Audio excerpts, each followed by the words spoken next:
Deuteronomy 1. Introduction to Moses' first address. These are the words that Moses spoke to all the people of Israel while they were in the wilderness east of the Jordan River. They were camped in the Jordan Valley near Suph, between Paran on one side and Tophel, Laban, Hazeroth, and DECEIVE on the other. Normally, it takes only 11 days to travel from Mount Sinai to Kadesh Barnea, going by way of Mount Seir. But 40 years after the Israelites left Egypt, on the first day of the 11th month, Moses addressed the people of Israel, telling them everything the Lord had commanded him to say. This took place after he had defeated King Sihon of the Amorites, who ruled in Heshbon, and at Edrei had defeated King Og of Bashan, who ruled in Ashtaroth. While the Israelites were in the land of Moab east of the Jordan River, Moses carefully explained the Lord's instructions as follows. The command to leave Sinai. When we were at Mount Sinai, the Lord our God said to us, "You have stayed at this mountain long enough. It is time to break camp and move on. Go to the hill country of the Amorites and to all the neighboring regions, the Jordan Valley, the hill country, the western foothills, the Negev, and the coastal plain. Go to the land of the Canaanites and to Lebanon, and all the way to the great Euphrates River. Look, I am giving all this land to you. Go in and occupy it, for it is the land the Lord swore to give to your ancestors, Abraham, Isaac, and Jacob, and to all their descendants." Moses appoints leaders from each tribe. Moses continued, "At that time I told you, you are too great a burden for me to carry all by myself. The Lord your God has increased your population, making you as numerous as the stars. And may the Lord, the God of your ancestors, multiply you 1,000 times more and bless you as he promised. But you are such a heavy load to carry. How can I deal with all your problems and bickering? Choose some well-respected men from each tribe who are known for their wisdom and understanding, and I will appoint them as your leaders." Then you responded, "Your plan is a good one." So I took the wise and respected men you had selected from your tribes and appointed them to serve as judges and officials over you. Some were responsible for 1,000 people, some for 100, some for 50, and some for 10.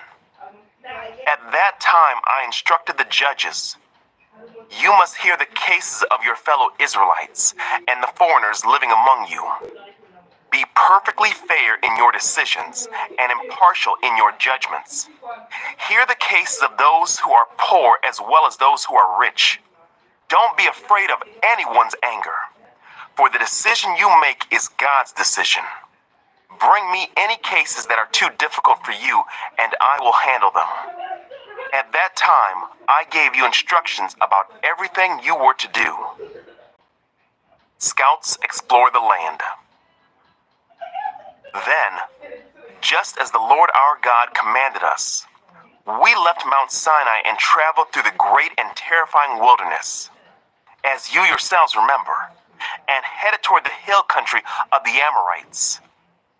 When we arrived at Kadesh Barnea, I said to you, "You have now reached the hill country of the Amorites that the Lord our God is giving us.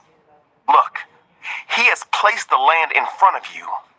Go and occupy it as the Lord, the God of your ancestors, has promised you. Don't be afraid.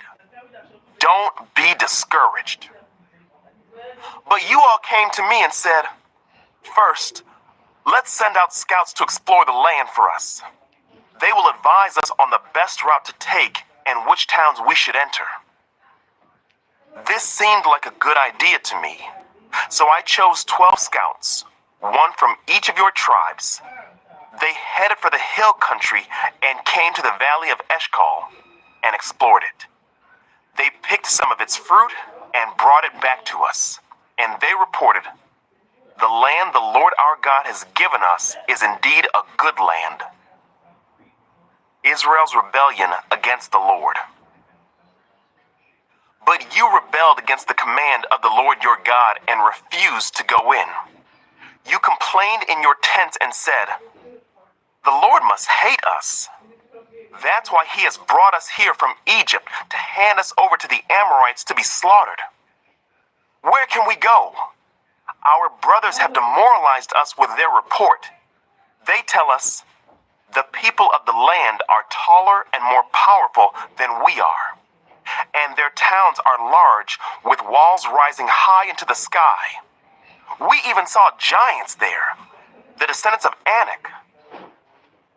But I said to you, 'Don't be shocked or afraid of them. The Lord your God is going ahead of you. He will fight for you, just as you saw him do in Egypt. And you saw how the Lord your God cared for you all along the way as you traveled through the wilderness. Just as a father cares for his child, now he has brought you to this place. But even after all he did, you refused to trust the Lord your God, who goes before you looking for the best places to camp, guiding you with a pillar of fire by night and a pillar of cloud by day. When the Lord heard your complaining, he became very angry. So he solemnly swore, 'Not one of you from this wicked generation will live to see the good land I swore to give your ancestors, except Caleb, son of Jephunneh. He will see this land because he has followed the Lord completely. I will give to him and his descendants some of the very land he explored during his scouting mission.' And the Lord was also angry with me because of you. He said to me, 'Moses, not even you will enter the promised land. Instead, your assistant, Joshua, son of Nun, will lead the people into the land. Encourage him, for he will lead Israel as they take possession of it. I will give the land to your little ones, your innocent children. You were afraid they would be captured, but they will be the ones who occupy it. As for you, turn around now and go on back through the wilderness toward the Red Sea.' Then you confessed, 'We have sinned against the Lord. We will go into the land and fight for it, as the Lord our God has commanded us.' So your men strapped on their weapons, thinking it would be easy to attack the hill country. But the Lord told me to tell you, 'Do not attack, for I am not with you. If you go ahead on your own, you will be crushed by your enemies.' This is what I told you, but you would not listen. Instead, you again rebelled against the Lord's command and arrogantly went into the hill country to fight. But the Amorites who lived there came out against you like a swarm of bees. They chased and battered you all the way from Seir to Hormah. Then you returned and wept before the Lord. But he refused to listen. So you stayed there at Kadesh for a long time." 2. Remembering Israel's wanderings.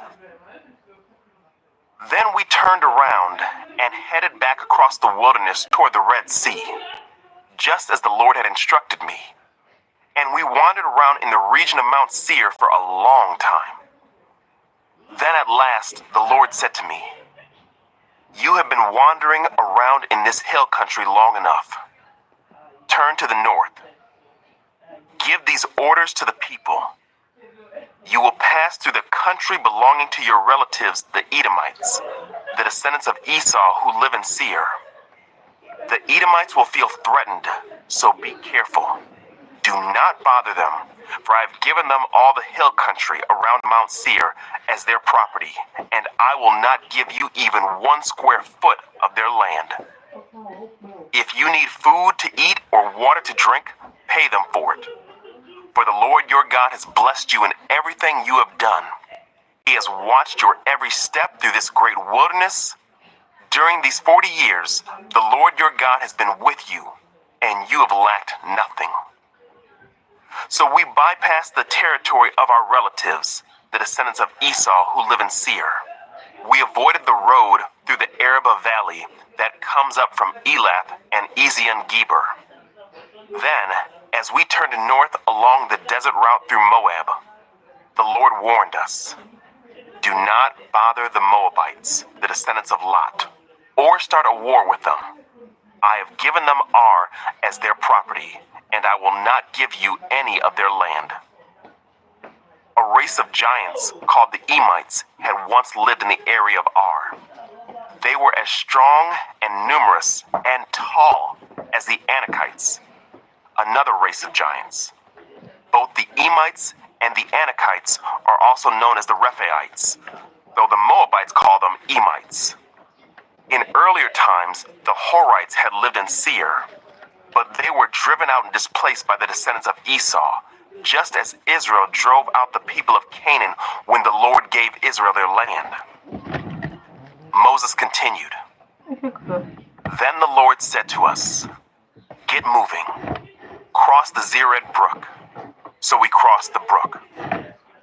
38 years passed from the time we first left Kadesh Barnea until we finally crossed the Zered brook. By then, all the men old enough to fight in battle had died in the wilderness, as the Lord had vowed would happen. The Lord struck them down until they had all been eliminated from the community. When all the men of fighting age had died, the Lord said to me, 'Today you will cross the border of Moab at Ar, and enter the land of the Ammonites, the descendants of Lot. But do not bother them or start a war with them. I have given the land of Ammon to them as their property, and I will not give you any of their land.' That area was once considered the land of the Rephaites who had lived there, though the Ammonites call them Zamzamites. They were also as strong and numerous and tall as the Anakites. But the Lord destroyed them so the Ammonites could occupy their land. He had done the same for the descendants of Esau who lived in Seir, for he destroyed the Horites so they could settle there in their place. The descendants of Esau live there to this day. A similar thing happened when the Kapharites from Crete invaded and destroyed the Avites who had lived in villages in the area of Gaza." Moses continued, "Then the Lord said, 'Now get moving, cross the Arnon Gorge. Look, I will hand over to you Sihon the Amorite, king of Heshbon, and I will give you his land. Attack him and begin to occupy the land. Beginning today, I will make people throughout the earth terrified because of you. When they hear reports about you, they will tremble with dread and fear.'" Victory over Sihon and Heshbon. Moses continued, "From the wilderness of Kedemoth, I sent ambassadors to King Sihon of Heshbon with this proposal of peace. 'Let us travel through your land. We will stay on the main road and won't turn off into the fields on either side. Sell us food to eat and water to drink, and we will pay for it. All we want is permission to pass through your land.' The descendants of Esau who live in Seir allowed us to go through their country, and so did the Moabites who live in Ar. Let us pass through until we cross the Jordan into the land the Lord our God is giving us." But King Sihon of Heshbon refused to allow us to pass through, because the Lord your God made Sihon stubborn and defiant, so he could help you defeat him, as he has now done. Then the Lord said to me, "Look, I have begun to hand King Sihon and his land over to you. Begin now to conquer and occupy his land." Then King Sihon declared war on us and mobilized his forces at Jahaz. But the Lord our God handed him over to us, and we crushed him, his sons, and all his people. We conquered all his towns and completely destroyed everyone, men, women, and children. Not a single person was spared. We took all the livestock as plunder for ourselves, along with anything of value from the towns we ransacked. The Lord our God also helped us conquer Aurora on the edge of the Arnon Gorge, and the town in the gorge, and the whole area as far as Gilead. No town had walls too strong for us. However, we avoided the land of the Ammonites all along the Jabbok River and the towns in the hill country, all the places the Lord our God had commanded us to leave alone. 3. Victory over Og of Bashan. Next, we turned and headed for the land of Bashan, where King Og and his entire army attacked us at Edrei. But the Lord told me, "Do not be afraid of him, for I have given you victory over Og and his entire army, and I will give you all his land. Treat him just as you treated King Sihon of the Amorites, who ruled in Heshbon." So the Lord our God handed King Og and all his people over to us, and we killed them all. Not a single person survived. We conquered all 60 of his towns, the entire Argob region in his kingdom of Bashan. Not a single town escaped our conquest. These towns were all fortified with high walls and barred gates. We also took many unwalled villages at the same time. We completely destroyed the kingdom of Bashan, just as we had destroyed King Sihon of Heshbon. We destroyed all the people in every town we conquered, men, women, and children alike. But we kept all the livestock for ourselves and took plunder from all the towns. So we took the land of the 2 Amorite kings east of the Jordan River, all the way from the Arnon Gorge to Mount Hermon. Mount Hermon is called Sirion by the Sidonians, and the Amorites call it Senir. We had now conquered all the cities on the plateau and all Gilead and Bashan, as far as the towns of Salecah and Edrei, which were part of Og's kingdom in Bashan. King Og of Bashan was the last survivor of the giant Rephaites. His bed was made of iron and was more than 13 feet long and 6 feet wide. It can still be seen in the Ammonite city of Rabbah. Land division east of the Jordan. When we took possession of this land, I gave to the tribes of Reuben and Gad the territory beyond Aurora along the Arnon Gorge, plus half of the hill country of Gilead with its towns. Then I gave the rest of Gilead and all of Bashan, Og's former kingdom, to the half-tribe of Manasseh. This entire Argob region of Bashan used to be known as the land of the Rephaites. Jair, a leader from the tribe of Manasseh, conquered the whole Argob region in Bashan, all the way to the border of the Geshurites and Maacathites. Jair renamed this region after himself, calling it the towns of Jair, as it is still known today. I gave Gilead to the clan of Machir, but I also gave part of Gilead to the tribes of Reuben and Gad. The area I gave them extended from the middle of the Arnon Gorge in the south to the Jabbok River on the Ammonite frontier. They also received the Jordan Valley all the way from the Sea of Galilee down to the Dead Sea, with the Jordan River serving as the western boundary. To the east were the slopes of Pisgah. At that time, I gave this command to the tribes that would live east of the Jordan. Although the Lord your God has given you this land as your property, all your fighting men must cross the Jordan ahead of your Israelite relatives, armed and ready to assist them. Your wives, children, and numerous livestock, however, may stay behind in the towns I have given you. When the Lord has given security to the rest of the Israelites, as he has to you, and when they occupy the land the Lord your God is giving them across the Jordan River, then you may all return here to the land I have given you. Moses forbidden to enter the land. At that time, I gave Joshua this charge. You have seen for yourself everything the Lord your God has done to these 2 kings.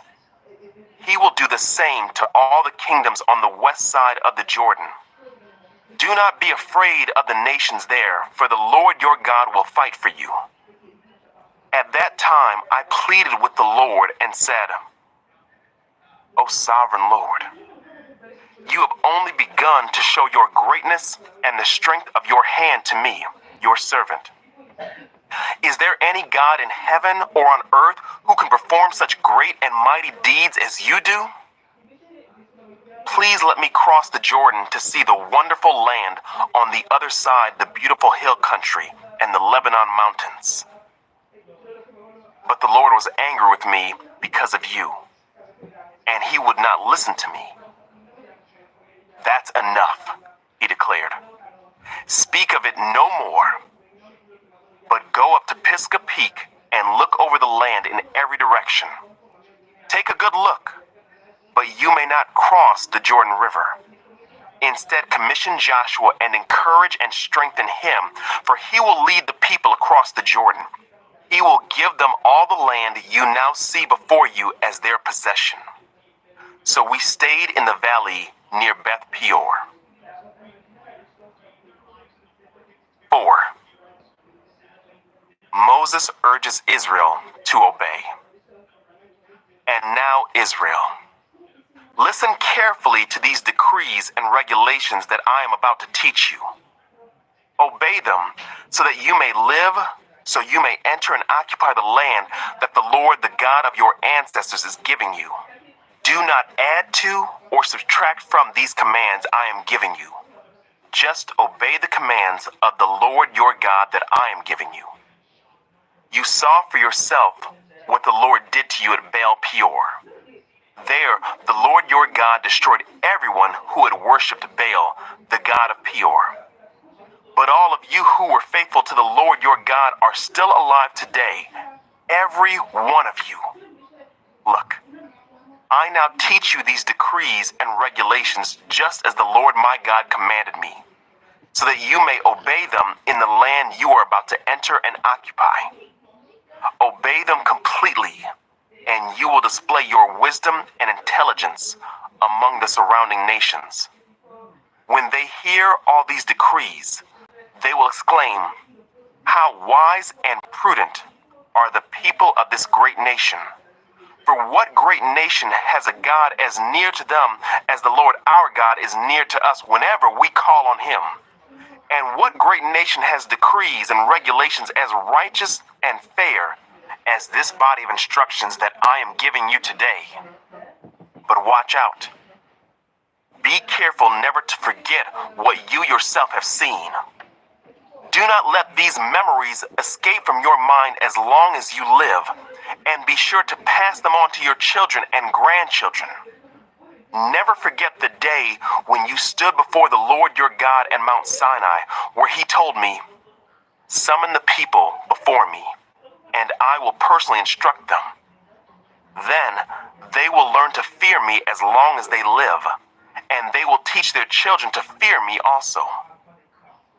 You came near and stood at the foot of the mountain, while flames from the mountain shot into the sky.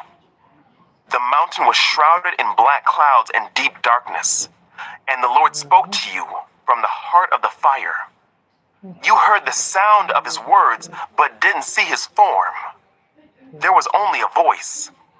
He proclaimed his covenant, the 10 Commandments, which he commanded you to keep, and which he wrote on 2 stone tablets.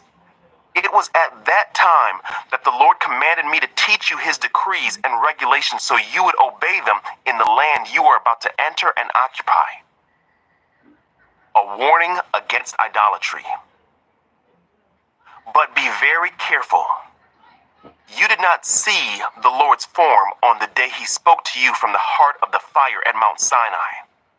So do not corrupt yourselves by making an idol in any form, whether of a man or a woman, an animal on the ground, a bird in the sky, a small animal that scurries along the ground, or a fish in the deepest sea. And when you look up into the sky and see the sun, moon, and stars, all the forces of heaven, don't be seduced into worshiping them. The Lord your God gave them to all the peoples of the earth. Remember that the Lord rescued you from the iron-smelting furnace of Egypt in order to make you his very own people and his special possession, which is what you are today. But the Lord was angry with me because of you. He vowed that I would not cross the Jordan River into the good land the Lord your God is giving you as your special possession. You will cross the Jordan to occupy the land, but I will not.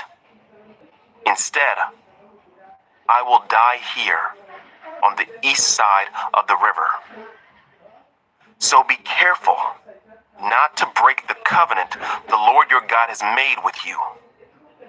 Do not make idols of any shape or form, for the Lord your God has forbidden this. The Lord your God is a devouring fire. He is a jealous God. In the future, when you have children and grandchildren and have lived in the land a long time, do not corrupt yourselves by making idols of any kind. This is evil in the sight of the Lord your God and will arouse his anger. Today, I call on heaven and earth as witnesses against you. If you break my covenant, you will quickly disappear from the land you are crossing the Jordan to occupy.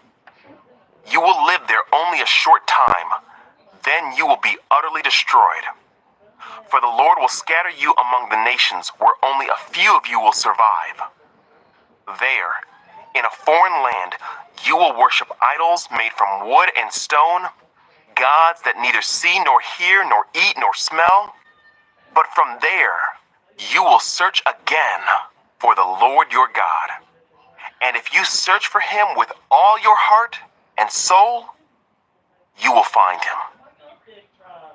In the distant future, when you are suffering all these things, you will finally return to the Lord your God and listen to what he tells you. For the Lord your God is a merciful God. He will not abandon you or destroy you or forget the solemn covenant he made with your ancestors. There is only one God. Now search all of history, from the time God created people on the earth until now, and search from one end of the heavens to the other. Has anything as great as this ever been seen or heard before? Has any nation ever heard the voice of God speaking from fire as you did and survived?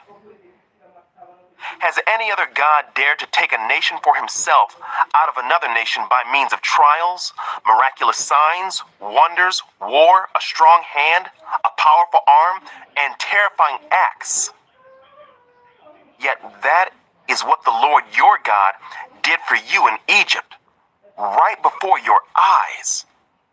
He showed you these things so you would know that the Lord is God and there is no other. He let you hear his voice from heaven so he could instruct you.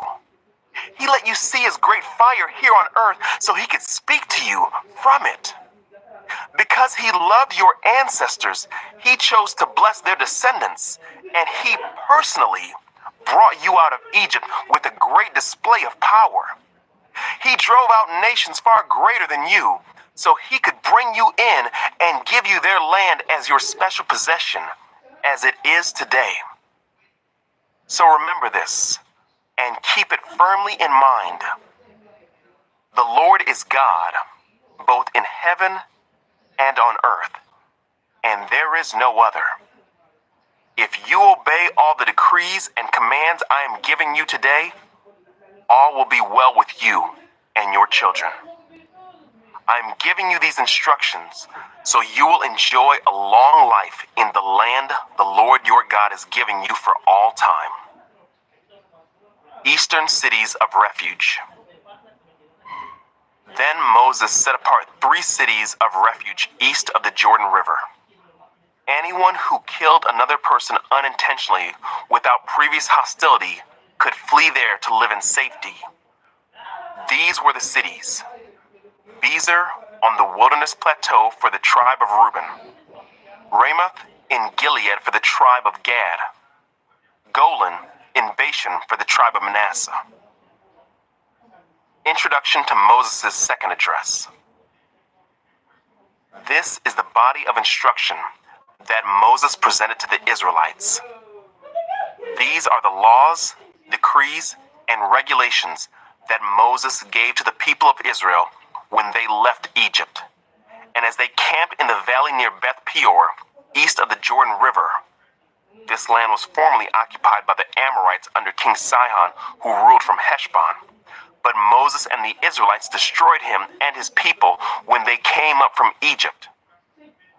Israel took possession of his land and that of King Og of Bashan, the two Amorite kings east of the Jordan. So Israel conquered the entire area from Aroer at the edge of the Arnon Gorge all the way to Mount Sirion, also called Mount Hermon. And they conquered the eastern bank of the Jordan River as far south as the Dead Sea, below the slopes of Pisgah. 5. 10 Commandments for the Covenant Community. Moses called all the people of Israel together and said, "Listen carefully, Israel. Here are the decrees and regulations I am giving you today, so you may learn them and obey them. The Lord our God made a covenant with us at Mount Sinai. The Lord did not make this covenant with our ancestors, but with all of us who are alive today. At the mountain, the Lord spoke to you face to face from the heart of the fire. I stood as an intermediary between you and the Lord. For you were afraid of the fire and did not want to approach the mountain. He spoke to me, and I passed his words on to you. This is what he said. I am the Lord your God, who rescued you from the land of Egypt, the place of your slavery. You must not have any other God but me. You must not make for yourself an idol of any kind, or an image of anything in the heavens, or on the earth, or in the sea. You must not bow down to them or worship them. For I, the Lord your God, am a jealous God, who will not tolerate your affection for any other gods. I lay the sins of the parents upon their children.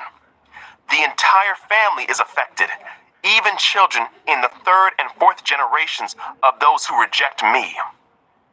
But I lavish unfailing love for 1,000 generations on those who love me and obey my commands. You must not misuse the name of the Lord your God. The Lord will not let you go unpunished if you misuse his name. Observe the Sabbath day by keeping it holy, as the Lord your God has commanded you. You have 6 days each week for your ordinary work, but the seventh day is a Sabbath day of rest dedicated to the Lord your God. On that day, no one in your household may do any work. This includes you, your sons and daughters, your male and female servants, your oxen and donkeys and other livestock, and any foreigners living among you. All your male and female servants must rest as you do. Remember that you were once slaves in Egypt, but the Lord your God brought you out with his strong hand and powerful arm. That is why the Lord your God has commanded you to rest on the Sabbath day. Honor your father and mother, as the Lord your God commanded you. Then you will live a long, full life in the land the Lord your God is giving you. You must not murder. You must not commit adultery. You must not steal. You must not testify falsely against your neighbor. You must not covet your neighbor's wife. You must not covet your neighbor's house or land, male or female servant, ox or donkey, or anything else that belongs to your neighbor. The Lord spoke these words to all of you assembled there at the foot of the mountain. He spoke with a loud voice from the heart of the fire, surrounded by clouds and deep darkness.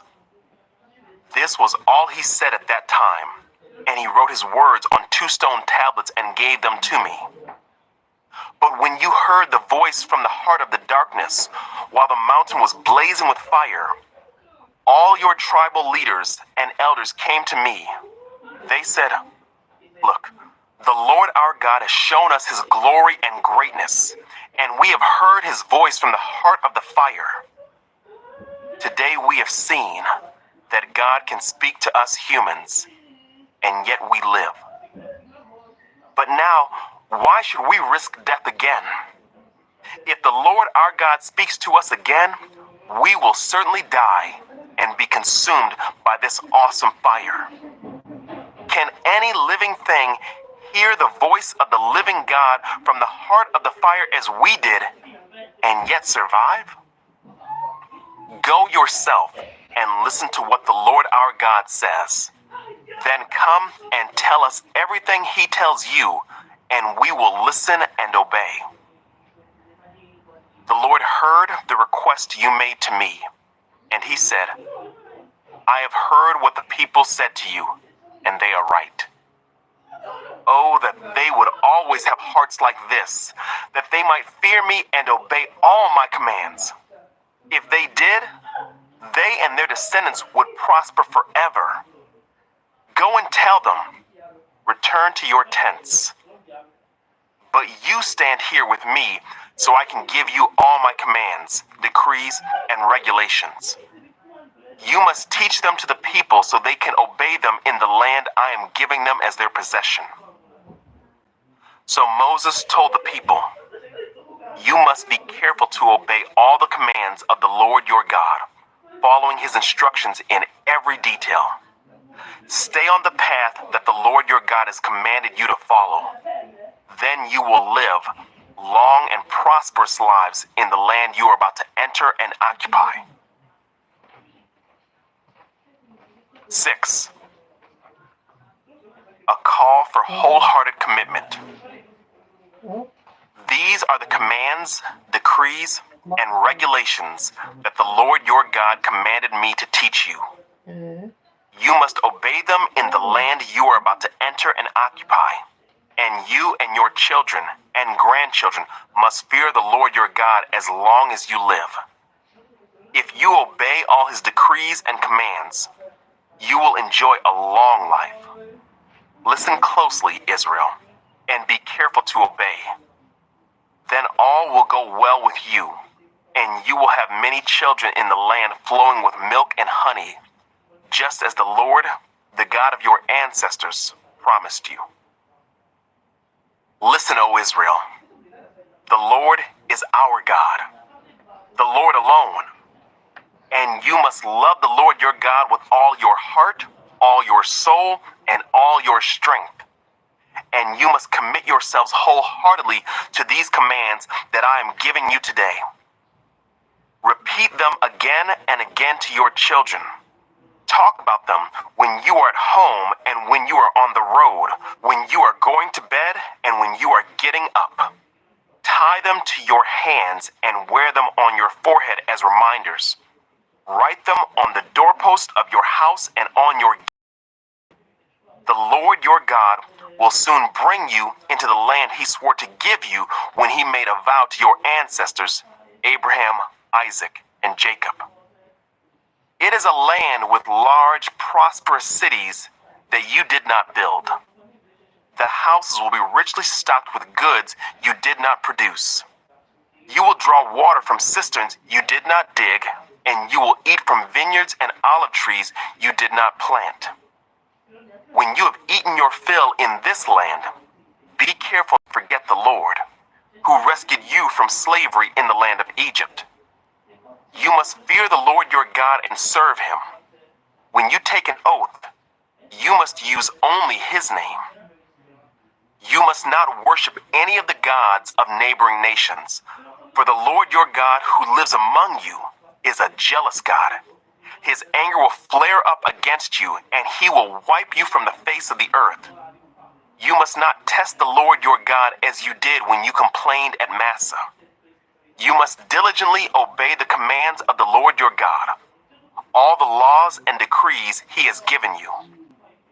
Do what is right and good in the Lord's sight, so all will go well with you. Then you will enter and occupy the good land that the Lord swore to give your ancestors. You will drive out all the enemies living in the land, just as the Lord said you would. In the future, your children will ask you, what is the meaning of these laws, decrees, and regulations that the Lord our God has commanded us to obey? Then you must tell them, we were Pharaoh's slaves in Egypt, but the Lord brought us out of Egypt with his strong hand. The Lord did miraculous signs and wonders before our eyes, dealing terrifying blows against Egypt and Pharaoh and all his people. He brought us out of Egypt so he could give us this land he had sworn to give our ancestors. And the Lord our God commanded us to obey all these decrees and to fear him, so he can continue to bless us and preserve our lives as he has done to this day. For we will be counted as righteous when we obey all the commands the Lord our God has given us. 7.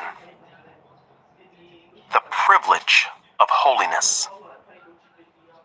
When the Lord your God brings you into the land you are about to enter and occupy, he will clear away many nations ahead of you: the Hittites, Girgashites, Amorites, Canaanites, Perizzites, Hivites, and Jebusites. These 7 nations are greater and more numerous than you. When the Lord your God hands these nations over to you and you conquer them, you must completely destroy them. Make no treaties with them and show them no mercy. You must not intermarry with them. Do not let your daughters and sons marry their sons and daughters, for they will lead your children away from me to worship other gods. Then the anger of the Lord will burn against you, and he will quickly destroy you. This is what you must do. You must break down their pagan altars and shatter their sacred pillars. Cut down their Asherah poles and burn their idols. For you are a holy people who belong to the Lord your God. Of all the people on earth, the Lord your God has chosen you to be his own special treasure. The Lord did not set his heart on you and choose you because you were more numerous than other nations, for you were the smallest of all nations. Rather, it was simply that the Lord loves you, and he was keeping the oath he had sworn to your ancestors. That is why the Lord rescued you with such a strong hand from your slavery and from the oppressive hand of Pharaoh, king of Egypt. Understand, therefore, that the Lord your God is indeed God. He is the faithful God who keeps his covenant for 1,000 generations and lavishes his unfailing love on those who love him and obey his commands. But he does not hesitate to punish and destroy those who reject him. Therefore, you must obey all these commands, decrees, and regulations I am giving you today. If you listen to these regulations and faithfully obey them, the Lord your God will keep his covenant of unfailing love with you as he promised with an oath to your ancestors. He will love you and bless you, and he will give you many children. He will give fertility to your land and your animals. When you arrive in the land he swore to give your ancestors, you will have large harvest of grain, new wine, and olive oil, and great herds of cattle, sheep, and goats. You will be blessed above all the nations of the earth. None of your men or women will be childless, and all your livestock will bear young. And the Lord will protect you from all sickness. He will not let you suffer from the terrible diseases you knew in Egypt, but he will inflict them on all your enemies. You must destroy all the nations the Lord your God hands over to you. Show them no mercy, and do not worship their gods, or they will trap you. Perhaps you will think to yourselves, how can we ever conquer these nations that are so much more powerful than we are? But don't be afraid of them. Just remember what the Lord your God did to Pharaoh and to all the land of Egypt. Remember the great terrors the Lord your God sent against them. You saw it all with your own eyes. And remember the miraculous signs and wonders, and the strong hand and powerful arm with which he brought you out of Egypt? The Lord your God will use this same power against all the people you fear. And then the Lord your God will send a terror to drive out the few survivors still hiding from you. No, do not be afraid of those nations, for the Lord your God is among you, and he is a great and awesome God. The Lord your God will drive those nations out ahead of you little by little. You will not clear them away all at once. Otherwise, the wild animals will multiply too quickly for you. But the Lord your God will hand them over to you. He will throw them into complete confusion until they are destroyed. He will put their kings in your power, and you will erase their names from the face of the earth. No one will be able to stand against you, and you will destroy them all. You must burn their idols in fire, and you must not covet the silver or gold that covers them. You must not take it, or it will become a trap to you, for it is detestable to the Lord your God. Do not bring any detestable objects into your home, for then you will be destroyed, just like them. You must utterly detest such things, for they are set apart for destruction. 8. A call to remember and obey.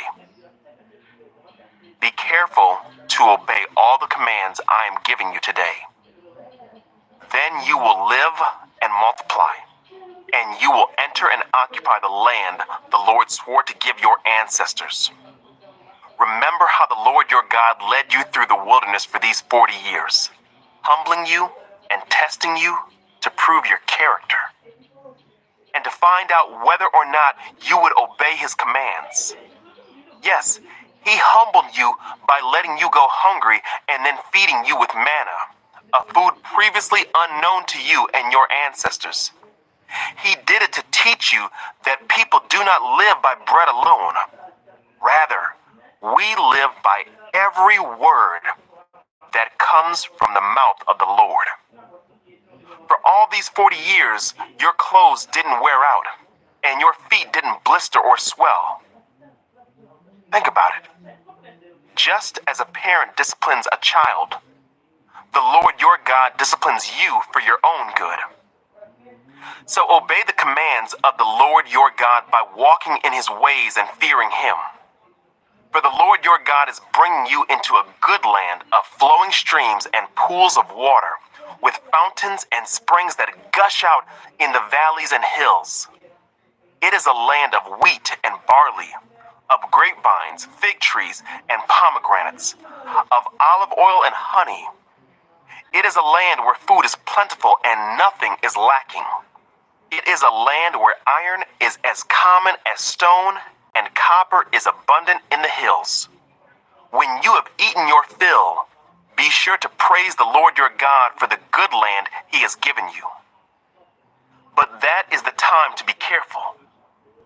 Beware that in your plenty, you do not forget the Lord your God and disobey his commands, regulations, and decrees that I am giving you today.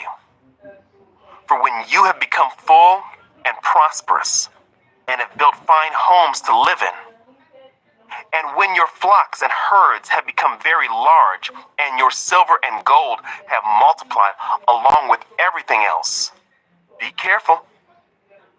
Do not become proud at that time and forget the Lord your God, who rescued you from slavery in the land of Egypt. Do not forget that he led you through the great and terrifying wilderness with its poisonous snakes and scorpions, where it was so hot and dry. He gave you water from the rock. He fed you with manna in the wilderness, a food unknown to your ancestors. He did this to humble you and test you for your own good. He did all this so you would never say to yourself, I have achieved this wealth with my own strength and energy. Remember the Lord your God. He is the one who gives you power to be successful in order to fulfill the covenant he confirmed to your ancestors with an oath. But I assure you of this: if you ever forget the Lord your God and follow other gods, worshiping and bowing down to them, you will certainly be destroyed, just as the Lord has destroyed other nations in your path. You also will be destroyed if you refuse to obey the Lord your God. 9. Victory by God's grace. Listen, O Israel. Today, you are about to cross the Jordan River to take over the land belonging to nations much greater and more powerful than you. They live in cities with walls that reach to the sky. The people are strong and tall, descendants of the famous Anakite giants. You've heard the saying, "Who can stand up to the Anakites?" But recognize today that the Lord your God is the one who will cross over ahead of you like a devouring fire to destroy them. He will subdue them so that you will quickly conquer them and drive them out, just as the Lord has promised. After the Lord your God has done this for you, don't say in your hearts, "The Lord has given us this land because we are such good people." No, it is because of the wickedness of the other nations that he is pushing them out of your way. It is not because you are so good or have such integrity that you are about to occupy their land. The Lord your God will drive these nations out ahead of you only because of their wickedness and to fulfill the oath he swore to your ancestors, Abraham, Isaac, and Jacob. You must recognize that the Lord your God is not giving you this good land because you are good, for you are not. You are a stubborn people. Remembering the gold calf. Remember and never forget how angry you made the Lord your God out in the wilderness. From the day you left Egypt until now, you have been constantly rebelling against him. Even at Mount Sinai, you made the Lord so angry, he was ready to destroy you. This happened when I was on the mountain receiving the tablets of stone inscribed with the words of the covenant that the Lord had made with you. I was there for 40 days and 40 nights, and all that time I ate no food and drank no water. The Lord gave me the 2 tablets on which God had written with his own finger all the words he had spoken to you from the heart of the fire when you were assembled at the mountain. At the end of the 40 days and nights, the Lord handed me the 2 stone tablets inscribed with the words of the covenant. Then the Lord said to me, "Get up, go down immediately, for the people you brought out of Egypt have corrupted themselves.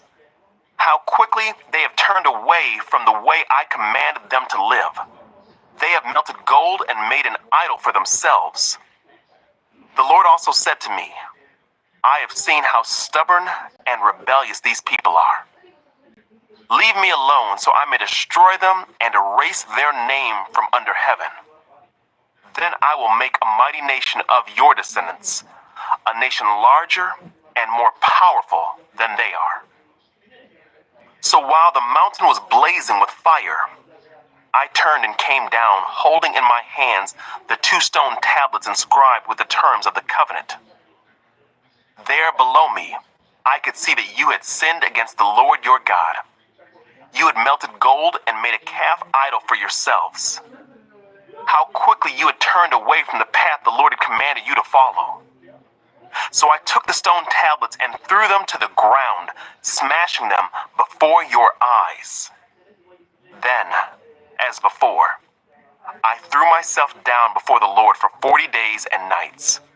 I ate no bread and drank no water because of the great sin you had committed by doing what the Lord hated, provoking him to anger. I feared that the furious anger of the Lord, which turned him against you, would drive him to destroy you. But again, he listened to me. The Lord was so angry with Aaron that he wanted to destroy him too. But I prayed for Aaron, and the Lord spared him. I took your sin, the calf you had made, and I melted it down in the fire and ground it into fine dust. Then I threw the dust into the stream that flows down the mountain. You also made the Lord angry at Taberah, Massa, and Kibroth Hattaavah. And at Kadesh Barnea, the Lord sent you out with this command: Go up and take over the land I have given you. But you rebelled against the command of the Lord your God and refused to put your trust in him or obey him. Yes, you have been rebelling against the Lord as long as I have known you. That is why I threw myself down before the Lord for 40 days and nights. For the Lord said he would destroy you. I prayed to the Lord and said, O sovereign Lord, do not destroy them. They are your own people. They are your special possession, whom you redeemed from Egypt by your mighty power and your strong hand. Please overlook the stubbornness and the awful sin of these people, and remember instead your servants, Abraham, Isaac, and Jacob. If you destroy these people, the Egyptians will say, the Israelites died because the Lord wasn't able to bring them to the land he had promised to give them. Or they might say, he destroyed them because he hated them. He deliberately took them into the wilderness to slaughter them. But they are your people and your special possession, whom you brought out of Egypt by your great strength and powerful arm. 10. A new copy of the covenant. At that time the Lord said to me, Chisel out 2 stone tablets like the first ones. Also make a wooden ark, a sacred chest to store them in. Come up to me on the mountain, and I will write on the tablets the same words that were on the ones you smashed. Then place the tablets in the ark. So I made an ark of acacia wood, and cut 2 stone tablets like the first 2. Then I went up the mountain with the tablets in my hand. Once again, the Lord wrote the 10 commandments on the tablets and gave them to me. They were the same words the Lord had spoken to you from the heart of the fire on the day you were assembled at the foot of the mountain. Then I turned and came down the mountain and placed the tablets in the ark of the covenant, which I had made just as the Lord commanded me. And the tablets are still there in the ark. The people of Israel set out from the wells of the people of Jaakan and traveled to Masrah, where he died and was buried. His son Eleazar ministered as high priest in his place. Then they journeyed to Gudgoda, and from there to Jotbatha, a land with many brooks and streams. At that time the Lord set apart the tribe of Levi to carry the ark of the Lord's covenant, and to stand before the Lord as his ministers, and to pronounce blessings in his name. These are their duties to this day. That is why the Levites have no share of property or possession of land among the other Israelite tribes. The Lord himself is their special possession, as the Lord your God told them. As for me, I stayed on the mountain in the Lord's presence for 40 days and nights, as I had done the first time. And once again, the Lord listened to my pleas and agreed not to destroy you. Then the Lord said to me, Get up and resume the journey, and lead the people to the land I swore to give to their ancestors, so they may take possession of it.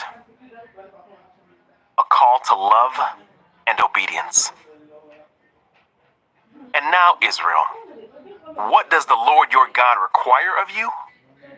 He requires only that you fear the Lord your God, and live in a way that pleases him, and love him, and serve him with all your heart and soul.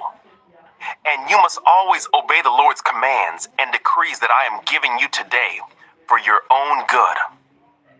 Look, the highest heavens and the earth and everything in it all belong to the Lord your God. Yet the Lord chose your ancestors as the objects of his love. And he chose you, their descendants above all other nations, as is evident today. Therefore, change your hearts and stop being stubborn. For the Lord your God is the God of gods and Lord of lords. He is the great God, the mighty and awesome God who shows no partiality and cannot be bribed. He ensures that orphans and widows receive justice. He shows love to the foreigners living among you and gives them food and clothing. So you too must show love to foreigners, for you yourselves were once foreigners in the land of Egypt. You must fear the Lord your God and worship him and cling to him. Your oaths must be in his name alone. He alone is your God, the only one who is worthy of your praise, the one who has done these mighty miracles that you have seen with your own eyes. When your ancestors went down into Egypt, there were only 70 of them. But now the Lord your God has made you as numerous as the stars in the sky. 11.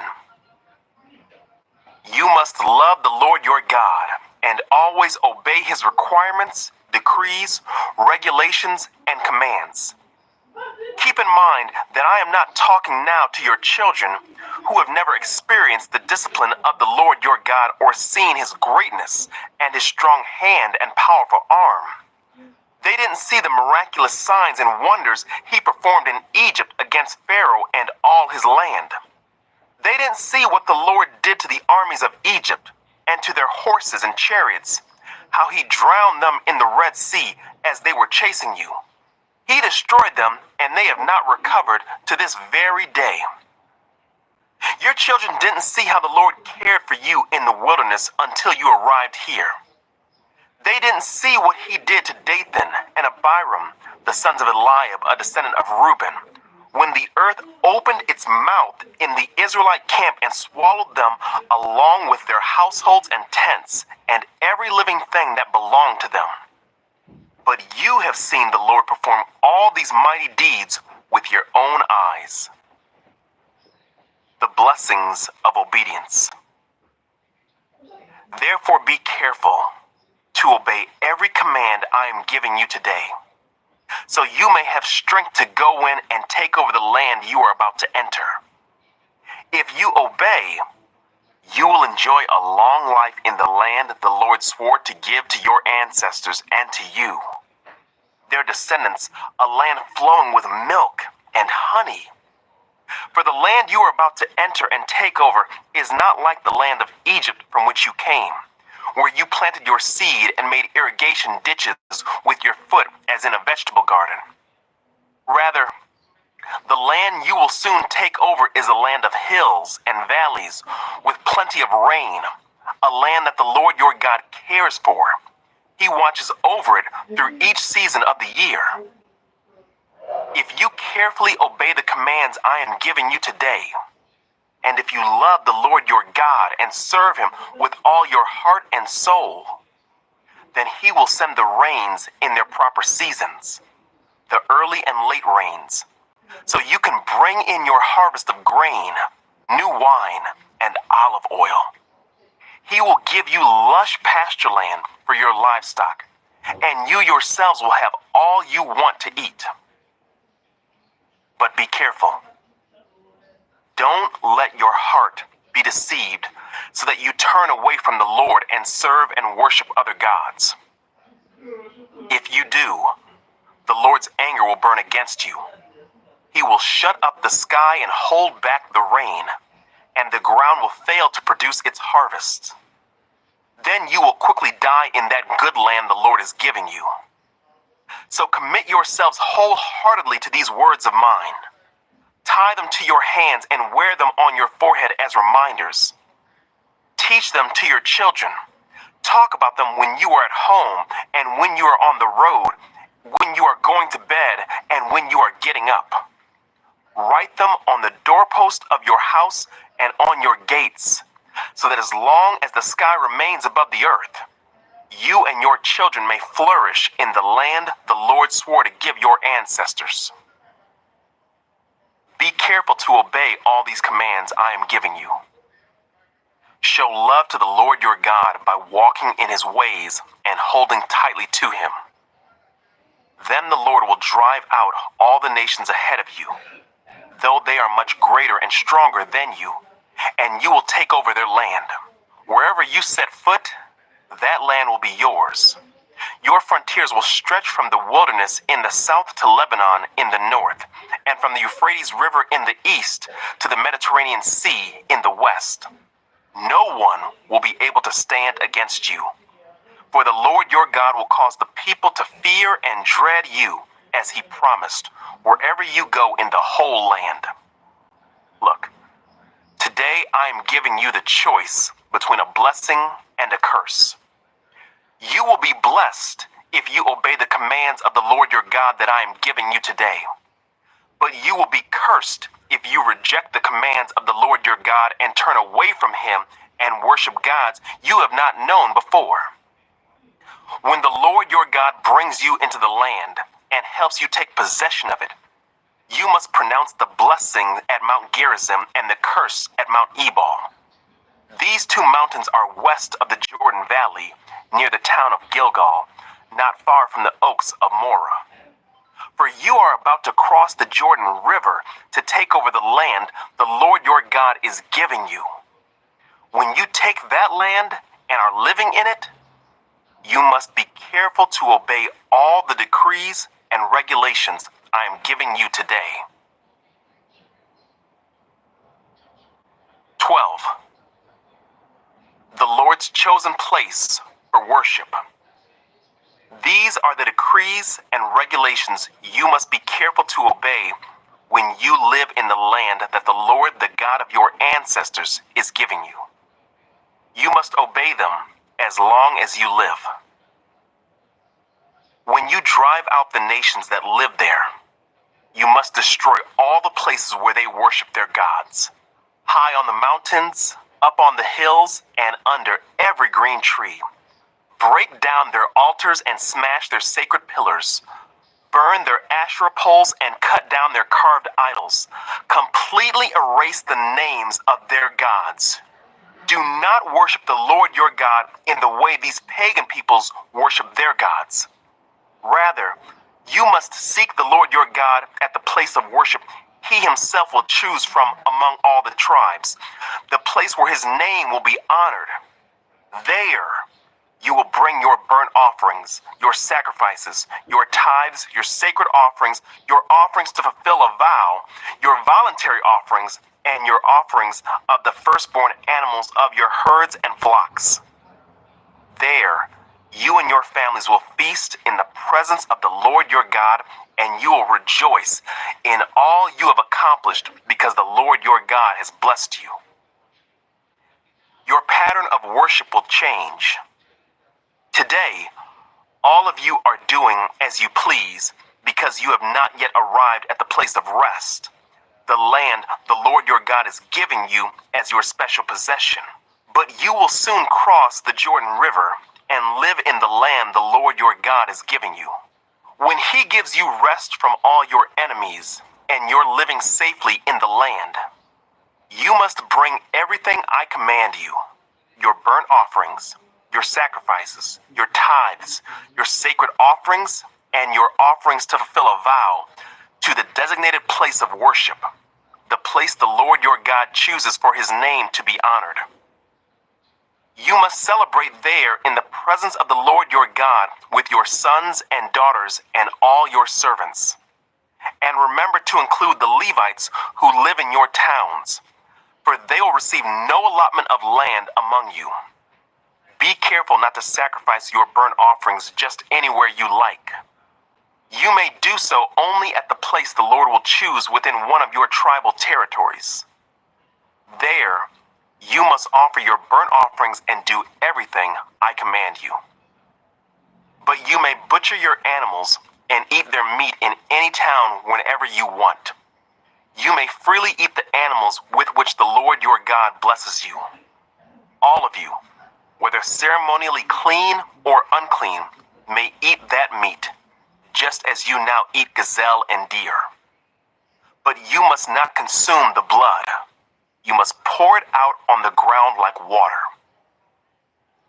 But you may not eat your offerings in your hometown, neither the tithe of your grain and new wine and olive oil, nor the firstborn of your flocks and herds, nor any offering to fulfill a vow, nor your voluntary offerings, nor your sacred offerings. You must eat these in the presence of the Lord your God at the place he will choose. Eat them there with your children, your servants, and the Levites who live in your towns, celebrating in the presence of the Lord your God in all you do. And be very careful never to neglect the Levites as long as you live in your land. When the Lord your God expands your territory, as he has promised, and you have the urge to eat meat, you may freely eat meat whenever you want. It might happen that the designated place of worship, the place the Lord your God chooses for his name to be honored, is a long way from your home. If so, you may butcher any of the cattle, sheep, or goats the Lord has given you, and you may freely eat the meat in your hometown as I have commanded you. Anyone, whether ceremonially clean or unclean, may eat that meat, just as you do now with gazelle and deer. But never consume the blood, for the blood is the life, and you must not consume the lifeblood with the meat. Instead, pour out the blood on the ground like water. Do not consume the blood, so that all may go well with you and your children after you, because you will be doing what pleases the Lord. Take your sacred gifts and your offerings given to fulfill a vow to the place the Lord chooses. You must offer the meat and blood of your burnt offerings on the altar of the Lord your God. The blood of your other sacrifices must be poured out on the altar of the Lord your God, but you may eat the meat. Be careful to obey all my commands, so that all will go well with you and your children after you, because you will be doing what is good and pleasing to the Lord your God. When the Lord your God goes ahead of you and destroys the nations, and you drive them out and live in their land, do not fall into the trap of following their customs and worshiping their gods. Do not inquire about their gods, saying, "How do these nations worship their gods? I want to follow their example." You must not worship the Lord your God the way the other nations worship their gods, for they perform for their gods every detestable act that the Lord hates. They even burn their sons and daughters as sacrifices to their gods. So be careful to obey all the commands I give you. You must not add anything to them or subtract anything from them. 13. A warning against idolatry. Suppose there are prophets among you, or those who dream dreams about the future, and they promise you signs or miracles, and the predicted signs or miracles occur. If they then say, "Come, let us worship other gods, gods you have not known before," do not listen to them. The Lord your God is testing you to see if you truly love him with all your heart and soul. Serve only the Lord your God and fear him alone. Obey his commands, listen to his voice, and cling to him. The false prophets or visionaries who try to lead you astray must be put to death, for they encourage rebellion against the Lord your God, who redeemed you from slavery and brought you out of the land of Egypt.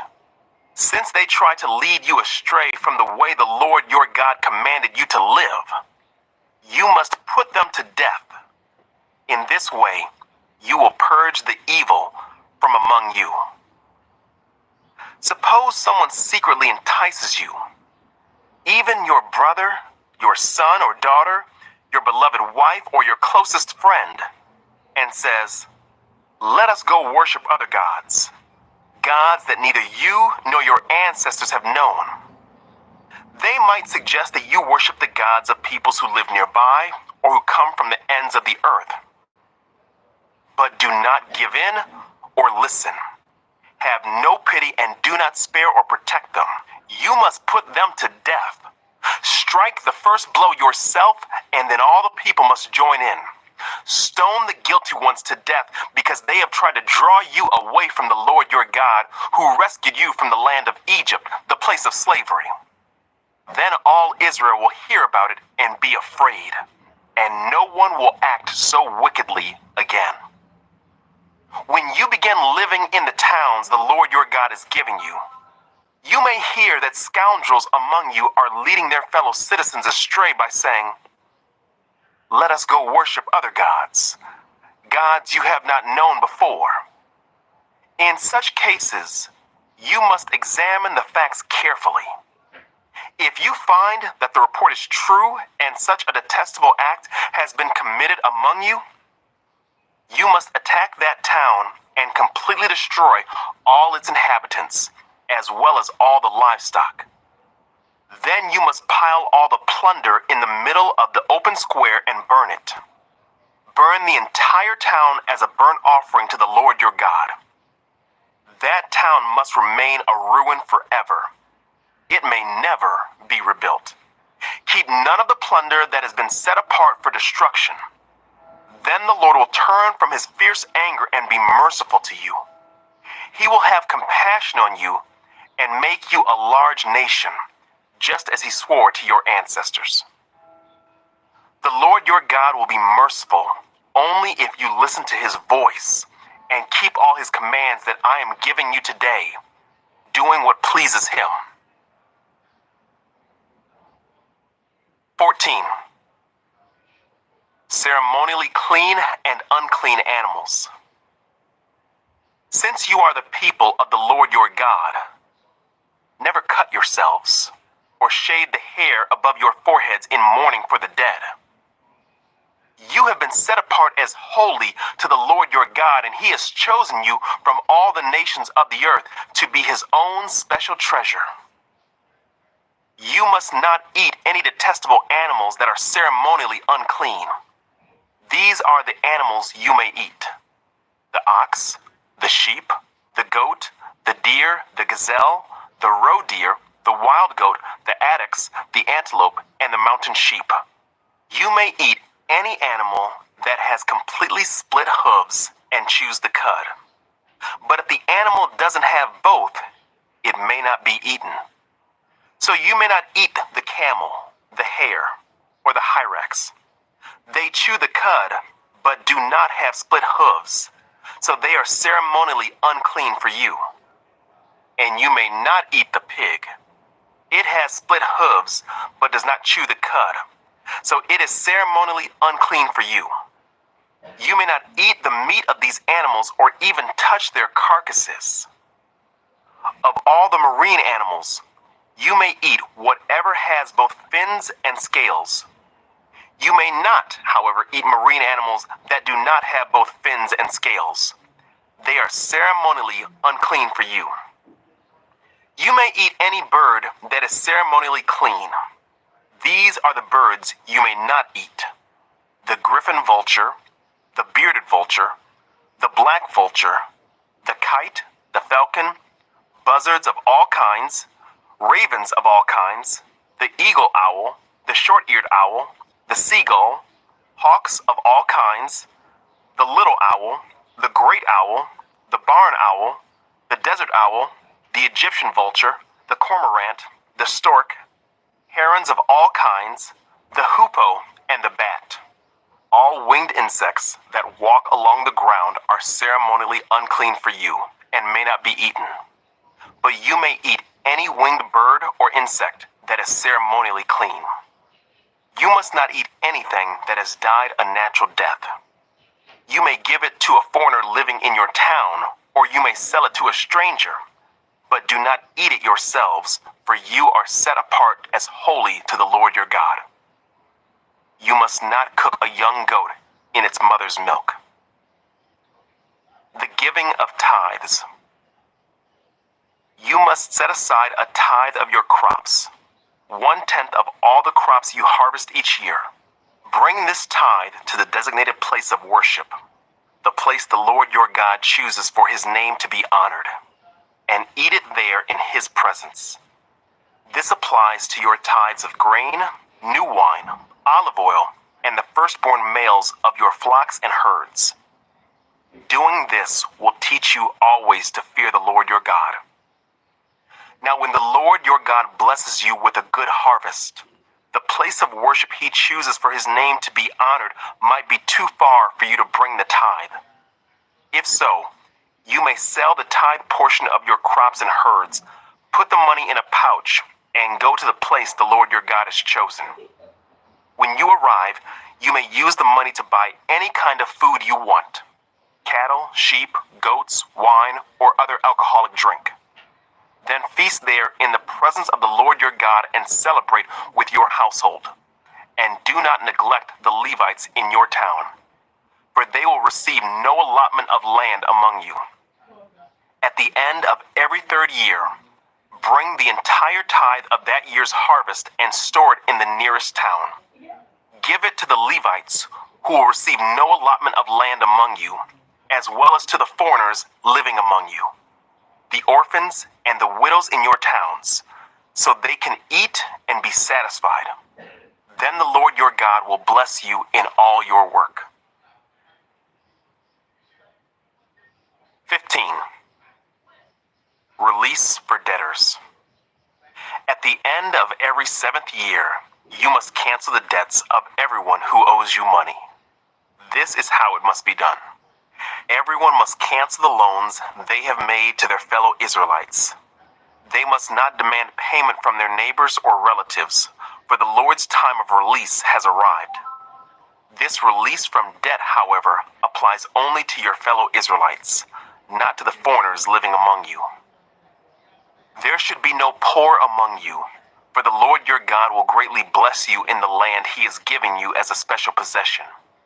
You will receive this blessing if you are careful to obey all the commands of the Lord your God that I am giving you today. The Lord your God will bless you as he has promised. You will lend money to many nations, but will never need to borrow. You will rule many nations, but they will not rule over you. But if there are any poor Israelites in your towns when you arrive in the land the Lord your God is giving you, do not be hard-hearted or tight-fisted toward them. Instead, be generous and lend them whatever they need. Do not be mean-spirited and refuse someone a loan because the year for canceling debts is close at hand. If you refuse to make the loan and the needy person cries out to the Lord, you will be considered guilty of sin. Give generously to the poor, not grudgingly, for the Lord your God will bless you in everything you do. There will always be some in the land who are poor. That is why I'm commanding you to share freely with the poor and with other Israelites in need. Release for Hebrew slaves. If a fellow Hebrew sells himself or herself to be your servant and serves you for 6 years, in the 7th year you must set that servant free. When you release a male servant, do not send him away empty-handed. Give him a generous farewell gift from your flock, your threshing floor, and your winepress. Share with him some of the bounty with which the Lord your God has blessed you. Remember that you were once slaves in the land of Egypt, and the Lord your God redeemed you. That is why I am giving you this command. But suppose your servant says, I will not leave you, because he loves you and your family, and he has done well with you. In that case, take an awl and push it through his earlobe into the door. After that, he will be your servant for life, and do the same for your female servants. You must not consider it a hardship when you release your servants. Remember that for 6 years they have given you services worth double the wages of hired workers, and the Lord your God will bless you in all you do. Sacrificing firstborn male animals. You must set aside for the Lord your God all the firstborn males from your flocks and herds. Do not use the firstborn of your herds to work your fields, and do not shear the firstborn of your flocks. Instead, you and your family must eat these animals in the presence of the Lord your God each year at the place he chooses. But if this firstborn animal has any defect, such as lameness or blindness, or if anything else is wrong with it, you must not sacrifice it to the Lord your God. Instead, use it for food for your family in your hometown. Anyone, whether ceremonially clean or unclean, may eat it, just as anyone may eat a gazelle or deer. But you must not consume the blood. You must pour it out on the ground like water. 16. Passover and the Festival of Unleavened Bread. In honor of the Lord your God, celebrate the Passover each year in the early spring in the month of Abib, for that was the month in which the Lord your God brought you out of Egypt by night. Your Passover sacrifice may be from either the flock or the herd, and it must be sacrificed to the Lord your God at the designated place of worship, the place he chooses for his name to be honored. Eat it with bread made without yeast. For 7 days, the bread you eat must be made without yeast, as when you escaped from Egypt in such a hurry. Eat this bread, the bread of suffering, so that as long as you live, you will remember the day you departed from Egypt. Let no yeast be found in any house throughout your land for those 7 days.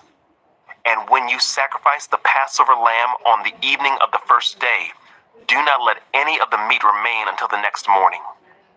You may not sacrifice the Passover in just any of the towns that the Lord your God is giving you. You must offer it only at the designated place of worship, the place the Lord your God chooses for his name to be honored. Sacrifice it there in the evening as the sun goes down on the anniversary of your exodus from Egypt. Roast the lamb and eat it in the place the Lord your God chooses. Then you may go back to your tents the next morning. For the next 6 days, you may not eat any bread made with yeast. On the 7th day, proclaim another holy day in honor of the Lord your God, and no work may be done on that day. The Festival of Harvest. Count off 7 weeks from when you first begin to cut the grain at the time of harvest. Then celebrate the Festival of Harvest to honor the Lord your God. Bring him a voluntary offering in proportion to the blessings you have received from him. This is a time to celebrate before the Lord your God at the designated place of worship he will choose for his name to be honored. Celebrate with your sons and daughters, your male and female servants, the Levites from your towns, and the foreigners, orphans, and widows who live among you. Remember that you were once slaves in Egypt, so be careful to obey all these decrees. The Festival of Shelters. You must observe the Festival of Shelters for 7 days at the end of the harvest season, after the grain has been threshed and the grapes have been pressed. This festival will be a happy time of celebrating with your sons and daughters, your male and female servants, and the Levites, foreigners, orphans, and widows from your towns. For 7 days you must celebrate this festival to honor the Lord your God at the place he chooses. For it is he who blesses you with bountiful harvest and gives you success in all your work. This festival will be a time of great joy for all. Each year, every man in Israel must celebrate these 3 festivals: the Festival of Unleavened Bread, the Festival of Harvest, and the Festival of Shelters. On each of these occasions, all men must appear before the Lord your God at the place he chooses, but they must not appear before the Lord without a gift for him. All must give as they are able, according to the blessings given to them by the Lord your God. Justice for the people. Appoint judges and officials for yourselves from each of your tribes in all the towns the Lord your God is giving you. They must judge the people fairly. You must never twist justice or show partiality. Never accept a bribe, for bribes blind the eyes of the wise and corrupt the decisions of the godly. Let true justice prevail, so you may live and occupy the land that the Lord your God is giving you. You must never set up a wooden Asherah pole beside the altar you build for the Lord your God, and never set up sacred pillars for worship, for the Lord your God hates them. 17. Never sacrifice sick or defective cattle, sheep, or goats to the Lord your God, for he detests such gifts. When you begin living in the towns the Lord your God is giving you, a man or woman among you might do evil in the sight of the Lord your God and violate the covenant. For instance, they might serve other gods or worship the sun, the moon, or any of the stars, the forces of heaven, which I have strictly forbidden. When you hear about it, investigate the matter thoroughly.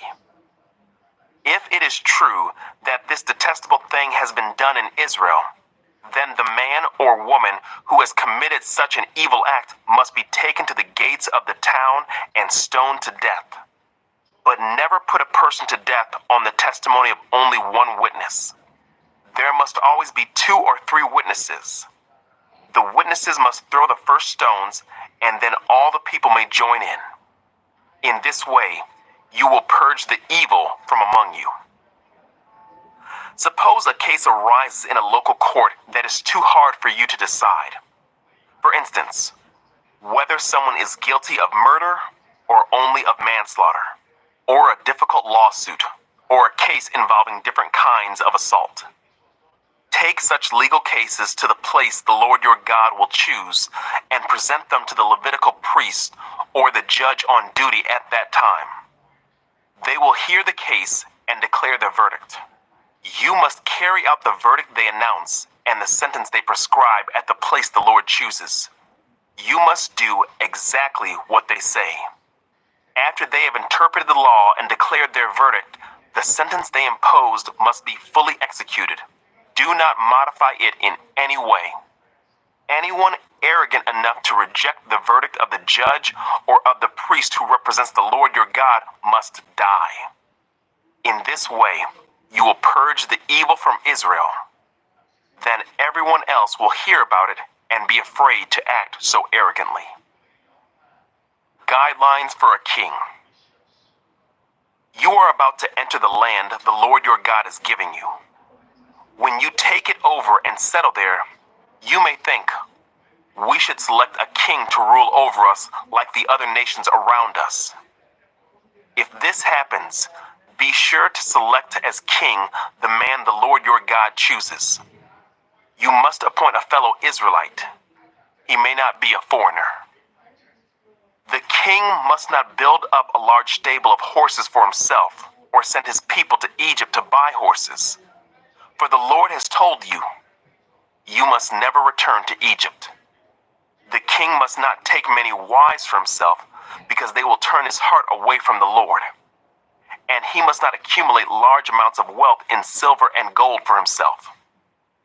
When he sits on the throne as king, he must copy for himself this body of instruction on a scroll in the presence of the Levitical priests. He must always keep that copy with him and read it daily as long as he lives. That way, he will learn to fear the Lord his God by obeying all the terms of these instructions and decrees. This regular reading will prevent him from becoming proud and acting as if he is above his fellow citizens. It will also prevent him from turning away from these commands in the smallest way, and it will ensure that he and his descendants will reign for many generations in Israel. 18. Gifts for the priests and Levites. Remember that the Levitical priest, that is, the whole of the tribe of Levi, will receive no allotment of land among the other tribes in Israel. Instead, the priests and Levites will eat from the special gifts given to the Lord, for that is their share. They will have no land of their own among the Israelites. The Lord himself is their special possession, just as he promised them. These are the parts the priest may claim as their share from the cattle, sheep, and goats that the people bring as offerings: the shoulder, the cheeks, and the stomach. You must also give to the priest the first share of the grain, the new wine, the olive oil, and the wool at shearing time. For the Lord your God chose the tribe of Levi out of all your tribes to minister in the Lord's name forever. Suppose a Levite chooses to move from his town in Israel, wherever he is living, to the place the Lord chooses for worship.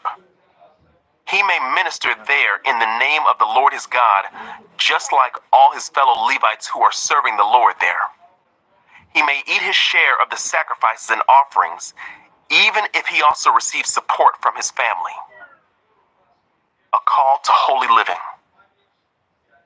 When you enter the land the Lord your God is giving you, be very careful not to imitate the detestable customs of the nations living there. For example, never sacrifice your son or daughter as a burnt offering.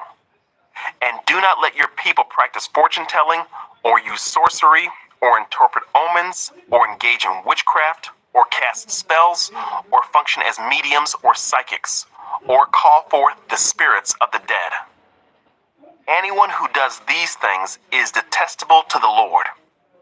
It is because the other nations have done these detestable things that the Lord your God will drive them out ahead of you. But you must be blameless before the Lord your God. The nations you are about to displace consult sorcerers and fortune tellers, but the Lord your God forbids you to do such things. True and false prophets. Moses continued, "The Lord your God will raise up for you a prophet like me from among your fellow Israelites. You must listen to him, for this is what you yourselves requested of the Lord your God when you were assembled at Mount Sinai. You said, 'Don't let us hear the voice of the Lord our God anymore or see this blazing fire, for we will die.' Then the Lord said to me, 'What they have said is right. I will raise up a prophet like you from among their fellow Israelites. I will put my words in his mouth, and he will tell the people everything I command him. I will personally deal with anyone who will not listen to the messages the prophet proclaims on my behalf. But any prophet who falsely claims to speak in my name, or who speaks in the name of another God, must die.' But you may wonder, how will we know whether or not a prophecy is from the Lord? If the prophet speaks in the Lord's name, but his prediction does not happen or come true, you will know that the Lord did not give that message. That prophet has spoken without my authority and need not be feared." 19. Cities of refuge. When the Lord your God destroys the nations whose land he is giving you, you will take over their land and settle in their towns and homes. Then you must set apart 3 cities of refuge in the land the Lord your God is giving you. Survey the territory and divide the land the Lord your God is giving you into 3 districts, with one of these cities in each district. Then anyone who has killed someone can flee to one of the cities of refuge for safety. If someone kills another person unintentionally, without previous hostility, the slayer may flee to any of these cities to live in safety. For example, suppose someone goes into the forest with a neighbor to cut wood, and suppose one of them swings an axe to chop down a tree, and the axe head flies off the handle, killing the other person. In such cases, the slayer may flee to one of the cities of refuge to live in safety. If the distance to the nearest city of refuge is too far, an enraged avenger might be able to chase down and kill the person who caused the death. Then the slayer would die unfairly, since he had never shown hostility toward the person who died. That is why I am commanding you to set aside 3 cities of refuge. And if the Lord your God enlarges your territory as he swore to your ancestors and gives you all the land he promised them, you must designate 3 additional cities of refuge. He will give you this land if you are careful to obey all the commands I have given you. If you always love the Lord your God and walk in his ways. That way you will prevent the death of innocent people in the land the Lord your God is giving you as your special possession. You will not be held responsible for the death of innocent people. But suppose someone is hostile toward a neighbor and deliberately ambushes and murders him and then flees to one of the cities of refuge. In that case, the elders of the murderer's hometown must send agents to the city of refuge to bring him back and hand him over to the dead person's avenger to be put to death.